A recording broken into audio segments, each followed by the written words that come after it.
Happy Thursday, everyone. Have you ever felt that when you view a situation negatively, it becomes a self fulfilling prophecy where you have this like negative visualization of an event and you go in feeling a bit anxious and then it doesn't go the way you expected and that reinforces your belief and that just kind of makes you want to avoid it in the future? Let's chat about that today.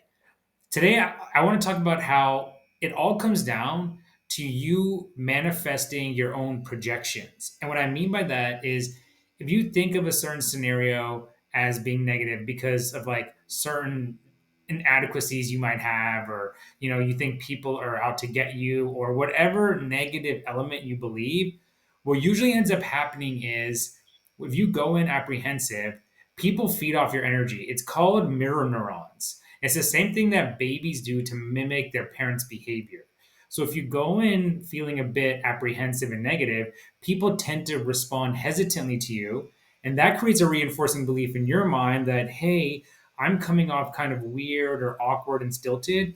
And that leads you to somewhat go down a slippery slope and feel less and less comfortable in that situation. And then walk away from that situation wanting to avoid it because it didn't go the way you hoped and it just wasn't fun.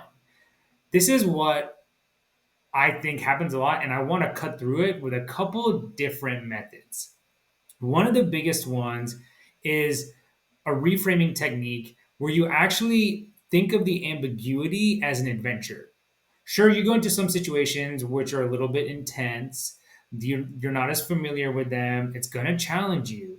But if you think of it as an experience where you can learn and grow, what you've done is you've attached autonomy and agency to it, meaning you think there's a reason for you to benefit.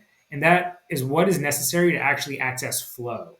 And flow is a psychological phenomenon where you actually feel like you're effortlessly going through life, right? You don't have to think, you're just having fun, and everything just seems seamless and rhythmic. That's what you can achieve if you feel like there's a reason to grow and learn from even difficult situations. And you get that sense of autonomy. That's what I think is like the most helpful tool.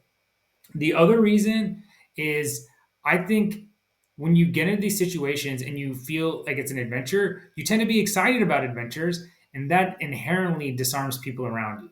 It makes them more comfortable and it makes you connect with them deeper.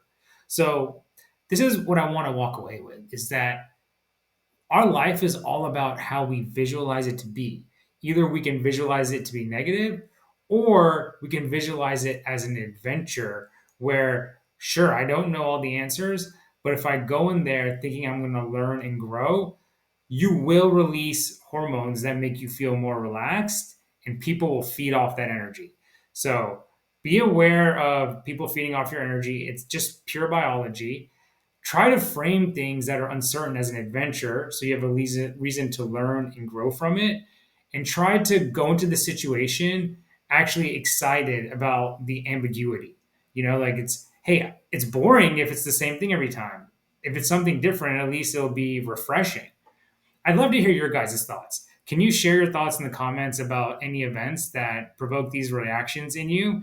And if you like this video, please share it with your friends and hit subscribe.